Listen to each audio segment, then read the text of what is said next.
Samineni Udayabhanu YSR Congress party వాళ్ళని తీసుకున్నాడు. BJP కూడా ఏ రవిచంద్రారెడ్డి ఇట్లాంటి వాళ్ళు ఎవరు వైసీపీ వాళ్లే కదా, తెలుగుదేశం వాళ్ళని ఎవరిని చేర్చుకోలేదు కదా వాళ్ళు కూడా. మరి వీళ్ళు తెలుగుదేశం వాళ్ళు వాళ్ళని చేర్చుకుని అన్యాయం అని చెప్పి వీళ్ళు పోస్టులు పెడుతున్నారు. దాంతో క్లాష్ బిగిన్ అయింది. మేం చేస్తోంది వీక్ వైసీపీని అయితే మీరు వీక్ ఎందుకు అనుకుంటారు అంటే వీళ్ళు ఏమంటారు, వాళ్ళందరూ చంద్రబాబుని తిట్టారు అట్లాంటి వాళ్ళని ఎట్ట తీసుకుంటారంటారు.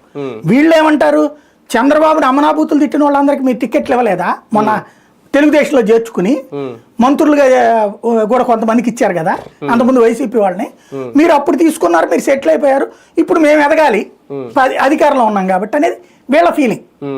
ఇందులో జనసేన ఫీలింగ్ చాలా గట్టిగా ఉంటది. ఇక్కడ వీళ్ళ అనుమానం ఏంటంటే, తెలుగుదేశం వాళ్ళ అనుమానము జనసేనని ముందు పెట్టి అంటే పవన్ కళ్యాణ్ ముందు పెట్టి భారతీయ జనతా పార్టీ కథ నడిపిస్తోంది.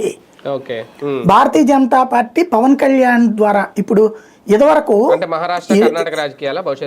అయ్యే కాదు అంటే వాళ్ళ ఉద్దేశం ఏంటంటే, ఇప్పుడు మీరు అబ్జర్వ్ చేస్తే 2014-19లో బోల్డ్ అని ఇచ్చింది కేంద్రం, కానీ ఏమీ ఇవ్వలేదన్నటువంటి కోణంలోనే ప్రొజెక్ట్ చేసుకొచ్చేది మీడియా. చంద్రబాబు కూడా అదే చెప్పుకొచ్చేవాడు, అంతా నా వల్లనే అని చెప్పేవాడు.